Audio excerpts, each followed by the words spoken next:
Hey guys, what's up? KLM here and welcome back to another video on the channel. I haven't done one of these in a long time and it is going to be a squad builder and custom tactics video that I have made for you guys today because honestly this game was looking pretty boring. I did not want to play it at all until I figured out these tactics, and now the game is just a whole lot more fun.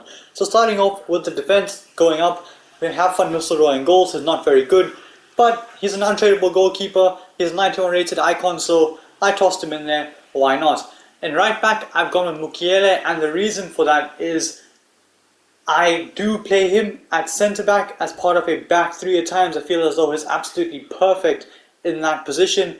The centre back positions, I'm not too sure if you guys noticed, I do have Van Dijk, Gold Van Dijk, on the bench because my two starting centre backs is Laurent Blanc and Sebastian Coates. This Sebastian Coates card is no joke, guys. He's honestly absolutely insane. The 95 physical that he has is absolutely crazy. I think this guy's very good, and for me to be benching Van Dijk to play this Coates card, you guys can imagine how insane he actually is. I've gone with the Shadow Chem style and he looks absolutely phenomenal. Pace looks pretty good, and all in all it's just a very good looking card. Now when it comes down to the left back position, I've got Kai Havertz. I did him pretty much as soon as he came out, and this is essentially what my back four looks like. In a back three, Kai Havertz will move to the left mid position and Mukiele will play at centre back. But in a back four, Havertz at left back, more than good enough. I feel as also one of the better left backs in the game.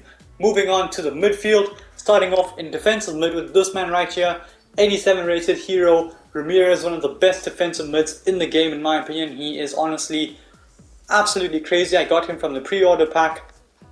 And my midfield is actually the most expensive section of my team because of this man right here, Bruno Fernandes. Comes in at around 1 million coins, and the other midfielder is 90 rated Alisson. My reasoning behind doing him was I needed a tall box-to-box midfielder in my team. I didn't have that, and so I decided to go ahead and get that Alisson card, and honestly he is very good. Moving on to the attack. In right wing, still rocking the player of the month, Mo Salah. I think he's too good to drop. I did drop him for a few games. As you guys saw, I have Bukayo Saka somewhere on the bench if I'm not mistaken. So I did try Bukayo instead of him for a few games and it just wasn't the same, to be honest. At striker we do have Kenny Dalglish, and at left wing someone that might surprise you guys, it is 89 rated Wing Wizard Evolution Felipe Coutinho. I did make a review on him the other day. This card is just absolutely crazy. He has brought the fun back for me in this game. He is absolutely phenomenal. You guys can see that from the goal return that he does have, and not all of these games are with him being 89 rated. Some of it he was 85 rated. So honestly this card just brought back the fun factor for me. I could have played Martinelli or Jota in that position instead, but Coutinho for me, the nostalgia. I love Coutinho in real life, so just having a card that I love in that position does make a very big difference. So this is the team. I will go to the custom tactics right now. I usually will play 4-1-2-1-2 narrow or 4-3-2-1, but recently I've been leaning more towards the 4-3-2-1. 4-1-2-1-2 narrow just isn't quite cutting it for me, and 3-4-1-2 is the other formation I use a lot. So in the 4-1-2-1-2 narrow, you guys can have a quick look at the tactics, and I will go through the instructions. Strikers set to get in behind and stay forward, same with the cam, stay forward. Bruno Fernandes set to balanced, Alisson set to stay back, cover center, Ramirez set to cover center, Bruno Fernandes also set to cover center, and I do leave the fullback opposite of my attacking midfielder on balance so that he can get forward and Bruno Fernandes can launch those long balls at any given time over the top to Kai Havertz. Mukiele though does have to stay back while attacking. On to the 4-3-2-1, my main formation recently. I love this formation. And the main part of it, which you guys just saw, is players in the box being set to 5. So Bruno Fernandes in that centre mid position does get into the box. When it comes down to the left forward and striker, you could put your creative player as striker as a false 9, or you could just have it as your normal attacker as striker, get in behind and stay forward.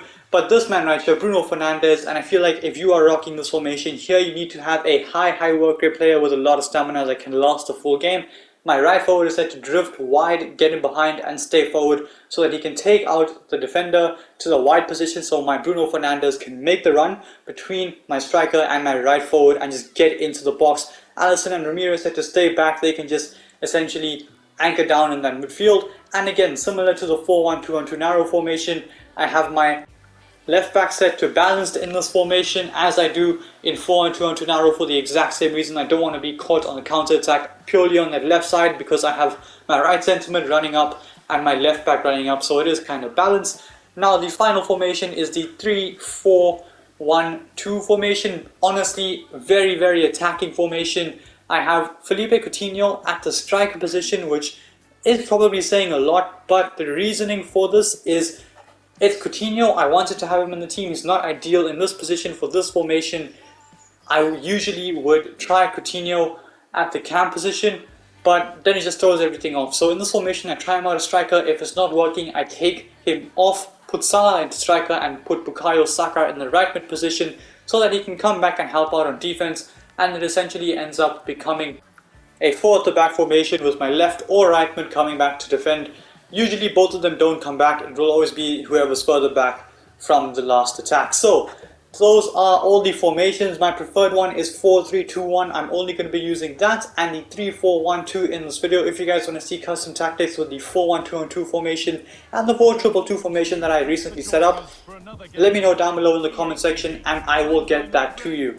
When it comes down to the first team we are going to be playing in this video, it is a rare gold team plus Alvaro Morata. So honestly, not the ideal situation to test out our tactics, but we are going to test it out anyway. The 4-3-2-1 formation, and here Ramirez on the slide gets that pass forward. Dalglish and Alisson with some good interplay, and we do end up scoring. Now the main part of the 4-3-2-1 and the 3-4-1-2 formations is that in the 4-3-2-1 I have essentially 6 players up there permanently pressing, plus Havertz, who's allowed to go up and win the ball back. So 7 players essentially upfield pressing to try and stop them from going forward. But when they miss that initial press, we get left open at the back, as we were in that situation, and we do end up conceding goals. Here though, some brilliant interplay, and like I said, the whole point of this formation is having so many players. Ramirez is meant to be our furthest man back apart from our defenders. And by the way, look at Kai Havertz right on the edge of our box. Ramirez is meant to be our furthest player back in terms of our midfielders, and he's right on the edge of the box to win that ball back, and because of that we are able to put the squeeze on immediately and score. So it does help a lot having all these players in and around the opposition's box when you have possession, because your midfielders can press and win the ball high up the pitch, which will probably result in a goal. On to the next clip, the best goal of this video. Honestly, some ridiculous 1-2 touch play. You guys see Mo Salah running through on goal and using that finesse shot plus play style to get that into the back of the net. But Coutinho there, dropping shot from the left forward position. I had him set to the false 9 instruction, and it clearly shows there because he drops back into midfield, makes that first time pass around the corner, and because of that we are able to get forward. Bruno Fernandes makes that run forward from the centre mid position, and like I said, we are able to end up scoring. Here again, some good interplay. Coutinho drops deep into midfield once more. Him and Bruno Fernandes honestly do end up switching positions quite a lot, and it does end up in essentially a whole rotating movement of attackers, well, at least between those two, and Salah and Dalglish just play wherever they want to. These are the substitutions I make in this formation. I will usually take off Coutinho because he does not last the full 90. So I end up bringing on Jota or Martinelli in his place. Alisson sometimes comes off if he's tired. Havertz always comes off because he's always running back and forward. What a tackle that was from Sebastian Coates. Really throws himself at the ball and wins it there. Martinelli wins back possession after a poor pass from Modric. Salah drops deep. Bruno Fernandes makes a run beyond him, and this is what I was saying about Bruno Fernandes. He is perfect in that right centre mid position, because if there's a little shuffle in position, Bruno Fernandes always goes across to essentially cover that position. He's always ready to get forward, and Salah there just drops deep, so my right forward goes to striker, my left forward stays at left forward, and because Salah dropped into midfield, my midfielder goes and covers Salah's position. And you guys can clearly see it's effective because Bruno Fernandes was able to run down the wing and whoop in the cross to our left forward who had made the run into the box. We did end up winning that game 6-1, and on to the next game. This guy has a very good team. Team of the year, Van Dijk, Zidane, Xavi, Musiala, with Harry Kane and Eusebio up top in the striker positions. Honestly, a very good team. Hopefully we can come away with a win, but we will find out. So there's the kickoff, and I'm just gonna switch to my attacking formation straight off the bat here. I start games now in 4-3-2-1 because it is my most comfortable formation, and honestly the high pressing at the start does make a very big difference. But here we do concede straight off the bat here. My bad, big mistake from my right back Mukiele, that was my fault, and we do end up conceding after 2 minutes. Now after half an hour, almost half an hour, we don't end up scoring any goals, so I did decide to switch to the 3-4-1-2 formation, and this is what I was saying about Coutinho. He is so fun in this game. He's absolutely ridiculous. I just wish he had better stamina, because honestly this guy is crazy. I wish I could just run around with him for the full 90 minutes. But anyway, like I said, 3-4-1-2, Havertz in the left mid position, pushes up, wins back possession, Coutinho in a striker position, forced out wide, good pass into Havertz, here's Bruno Fernandes, goes for goal, smashes it into the near post, and him at the cam position is absolutely crazy. His attacking ability is phenomenal. He scores everything and he makes pretty much every single pass, which is why when he is a centre mid, I do have him get forward quite a bit. Try to break the defensive line with him there, didn't quite work out, but Dalglish with a wonderful 1-2 between himself and Coutinho did very well there to hold his run and stay on side, and we do end up making it 3-1 in this game.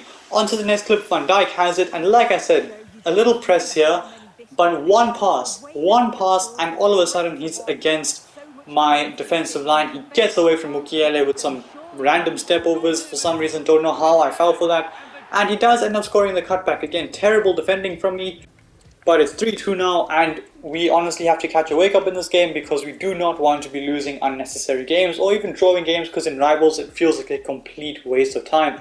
So as I said, in this formation I will take off Coutinho, Musala to striker, and put Bukayo Saka at the right mid position, also taking off Blanc for Van Dijk, putting Risa in the left mid position. Havertz always comes off for John on Risa regardless of what formation I am playing, and just swapping around Salah and Dalglish. As you guys might have noticed in the instructions, one of my strikers rather is set to get in behind, the others just set to a mixed attack, which is Coutinho in the starting team, but in this situation it's going to be Salah, because I want Dalglish running in behind and getting forward, and honestly Salah can pretty much do absolutely everything for me. Here though, Dalglish is one-on-one and in behind, and he scores, and that's the reason why I want him in that position instead of Mo Salah, because of the 5-star weak foot. He runs in behind on either direction, just shoot and he will probably find the back of the net.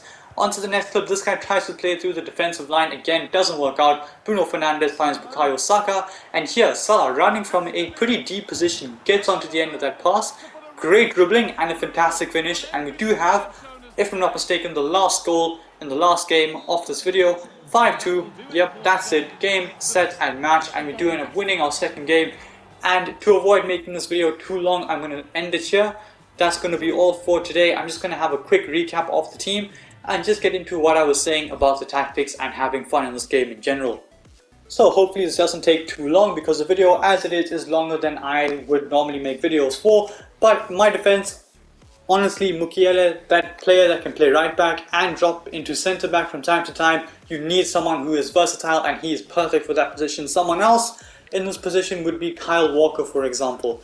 The two centre backs, I would like a smaller, more agile centre back to partner Blanc, but I don't have that, so Coates does the job. Why am I not playing Van Dijk? I'm sick of Van Dijk. I'm a Liverpool supporter, I love him, but you see him in every single team. Kai Havertz, similar situation, but he's very good. I essentially just got him, he recently came out, kind of, so he stays in the team for now, until I would get someone better at left back to replace him, and he is just perfect for the left mid come left back type of position as well.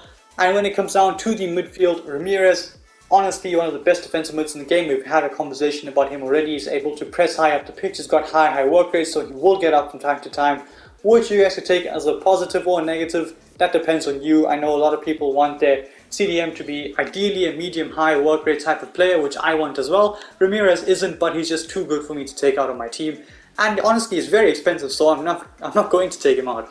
And when it comes down to the other midfielder, Alisson, he's there, he does his job, he's decent enough, he's big, he's tall, he's strong, he's able to hold off players, push players off the ball, and have a long shot from time to time with the power shot plus playstyle. The man that makes it all tick in this team though is Bruno Fernandes. He's able to run forward, run back, never gets tired, pushes players off the ball, good defending, good physicality, like I said, lasts a full 90. He makes a run beyond the defensive line into their box, and when he's in the box he's not going to miss. So shooting is phenomenal, passing is phenomenal, he can do absolutely everything. And onto the attack, I feel like it should be structured in this way. I feel like this is how all attacks should work in general. You need to have that one player that can do everything. So dribble, shoot, pass, hold of players, run fast. That for me is my player of the month, Mo Salah. He can do absolutely all of that. When it comes down to the attacker, you want an out and out finisher as your striker. Give him the ball, left foot, right foot, shoot. He will find the back of the net. Harry Kane, Kenny Dalglish, Sabio, players like that will be perfect for that role. And the third player in the attack, you want to be that fun player, the dribbly player. You can just give him the ball and he can weave in between players and go through non-existent gaps. That for me is Felipe Coutinho. Martinelli could also play the part, so will Jota, but for me Coutinho, I like him more in real life compared to the other two. I have an affiliation to him. I loved Coutinho growing up, one of my favorite players ever. So for me, he gets a nod ahead of them. That would be a personal preference. Whoever you want to put in your team, you guys go ahead and use. So that is my team, that is my tactics, that is the reasons why I've gone for these players in these certain positions. And honestly, the game is feeling a lot more fun. Weekend League does start today, so we will see how that goes, if I still have the same opinion, because that is absolute torture. But until then guys, stay tuned for the next video. If you like this one, smash a thumbs up and subscribe to my channel if you haven't already. And until then guys, like I said, stay tuned for the next one. Peace.